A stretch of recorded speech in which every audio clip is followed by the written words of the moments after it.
Room 442 is presented by North Star Bets. That's a win.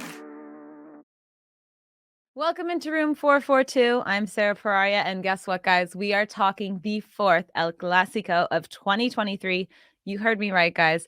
Number 4 will be held Wednesday, April 5th. And to talk about this and break this game down, I'm joined by Jason Lysik-Machado of the Footy Culture Podcast, also a fellow Canadian. Thanks for joining me, Jason. Pleasure to be here. Thanks so much for having me today. Can you believe that we are talking about the fourth El Clásico just in about 3.5 months, less even 3 months? It seems as if these El Clásicos are happening every other week. It's the biggest game in football, and I'm excited. I'm also excited. Now, we obviously have to talk about the fact that Barcelona has won the last 3 El Clásicos this year. The pressure is on for Real Madrid right now.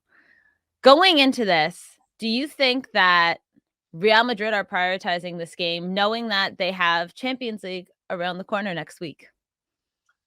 I think mentally, Real are heading into this game feeling like we have to win a trophy. The Copa del Rey is historically Barca's competition, and with Barca looking like they're about to take this La Liga title, I feel like the Madrid men are heading into this match thinking we have to win this trophy. We lost the first leg. We lost the last 3 Clásicos. We have to get the edge on our arch rivals. Okay, now let's look at how these teams have been doing in La Liga. We know that Barcelona are clear 12 points, which is insane. Is La Liga over? Have Barcelona won it with 11 games left? I would say so in the sense that Madrid are known to be this cup-winning, Champions League winning club. I could see them shifting their focus towards the UEFA Champions League, as well as this Copa del Rey second leg. So I would say that in terms of La Liga, Barca are on red-hot form. They just won their last match 4-0, and I believe that they're in the driver's seat to take this La Liga title, and I can't see Madrid catching up. Now, if we look at this board really quick, you can see how both teams have done in La Liga so far. Points-wise, we know it's 12. Goals for, this actually just shifted over the weekend because Real Madrid beat Real Valladolid 6-0. A whopping 6-0. Barcelona are, of course, still 53 points or 53 goals for. They were leading the goals for La Liga, and they also have the best defensive record, which is so strange when you think of Barcelona. But that defensive line has really saved Xavi's side, has it not, this season? It has been. The back line of Balde, Christensen, Koundé, and Araujo, it's been absolutely world-class for this Barca side. And when they're fully fit, they've been formidable. They haven't conceded too many goals. And what worries me in that sense is Barca will be missing Christensen in this second leg of El Clásico. And I believe he's arguably Barca's most consistent player this season. So he's going to be a big loss for the Blaugrana. Yeah, we'll potentially be seeing Eric Garcia slot back into the lineup as we did against Elche. But as Barcelona fans know, that's a very risky sub. Definitely. It's been seen recently that Xavi has actually converted him into a defensive midfield because he just hasn't found a place in that back line. And the only way he could really kind of get into this side is in that midfield role. So maybe we'll see him there come this matchup. Yeah, Barcelona have a few injuries. We'll get to that shortly, but let's shift our focus back to Madrid for a moment. With the pressure being on Ancelotti, obviously losing 4 El Clásicos in a season. This hasn't been done since Pep Guardiola, and he did it in between a span of 2 years from 2008 to 2010, I believe. It was a long time ago. This hasn't been done in such a short period.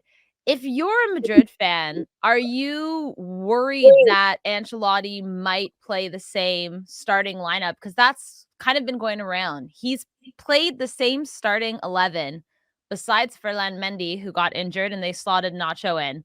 But for the last 3 games of El Clásico, is it time to make some subs?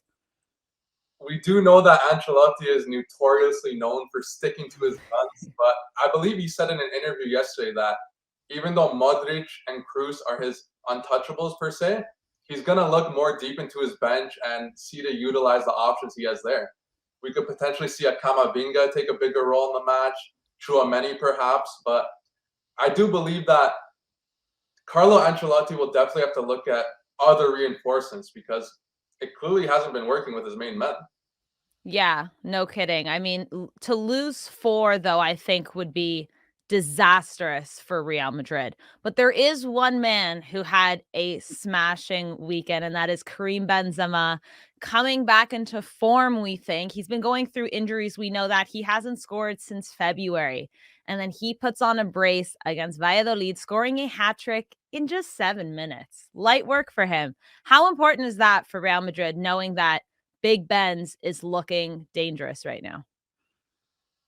It's massively important. I mean, he's their Ballon d'Or winner. He's their talisman, their captain. You expect him to really lead the line in such a big rivalry matchup, such as El Clásico. And he's coming in on red hot form. Like you mentioned, hat trick on the weekend.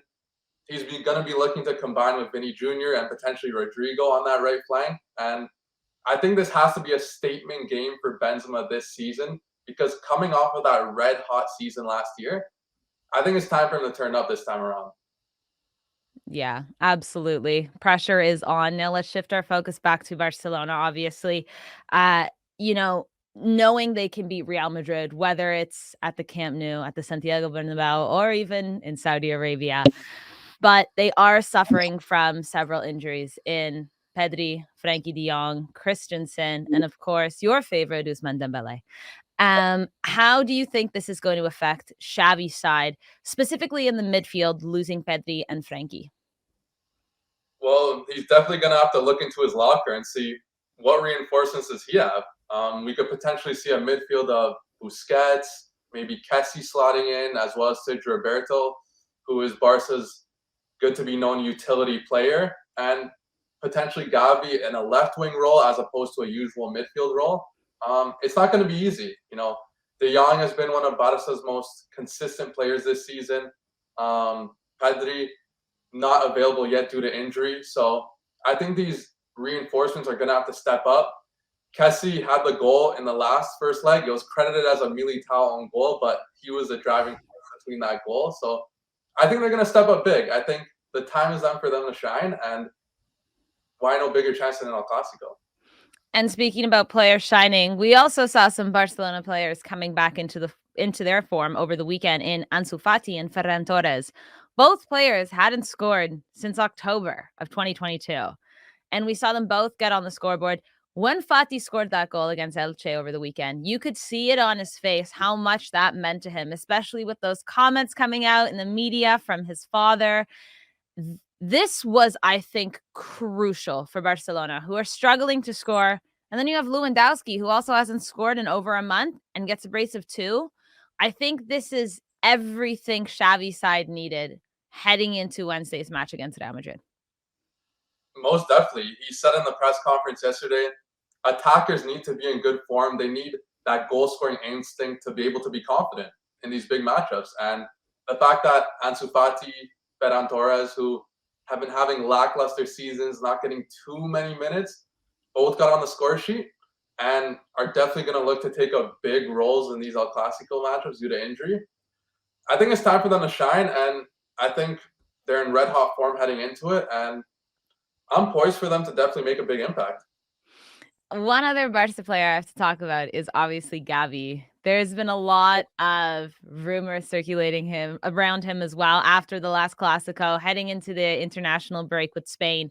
But we know what happened last time. Gavi and Dani Ceballos went at it. There was this whole kind of, argument allegedly, and then it was brought out into the media, and then family members got involved and whatnot. But Gavi is one of the best things we've seen for Barcelona in these recent years, and he's so critical for the team, as well as I actually kind of like his aggressiveness. I know that's a lot of the reason why he's getting some shtick, but would you not want to tell this player, listen, keep it up, you're doing well if you're Xavi, because clearly you're getting under their skin, and don't you want to have a player that's willing to fight for the badge?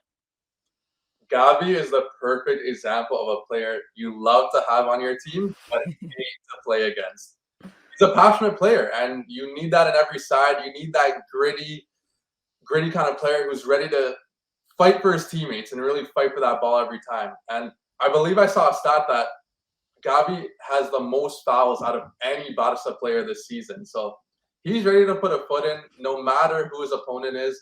And I like him in the side. I think he's a very important player for Xavi's men. And I could see him having a big impact in this fixture as well, given that his usual midfield mate Pedri will not be available. So let's see what Gavi can do in this fixture. So we know Barcelona going 4 for 4 in one season. It's never been done before.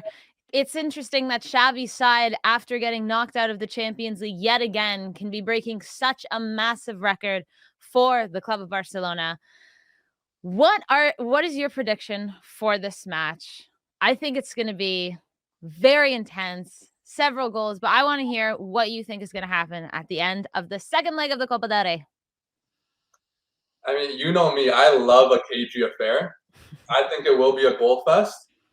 I'm going to predict, it's at the Camp Nou, of course, and I'm going to predict 2-1 for Barcelona. I could see Karim Benzema getting on the score sheet. He does fare pretty well in El Clásicos in the past.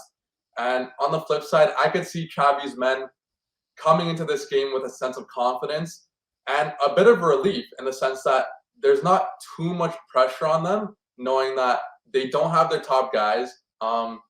There's reinforcements coming in through the bench that they'll be willing to showcase to Xavi and showcase to the football world that they could do it on the big stage in the starting lineup. Madrid on the flip side, managerial woes. Carlo Ancelotti's on the hot seat, and I think it's Barca's fixture to win, as well as Madrid's, but I'm taking Barca in this matchup 2-1.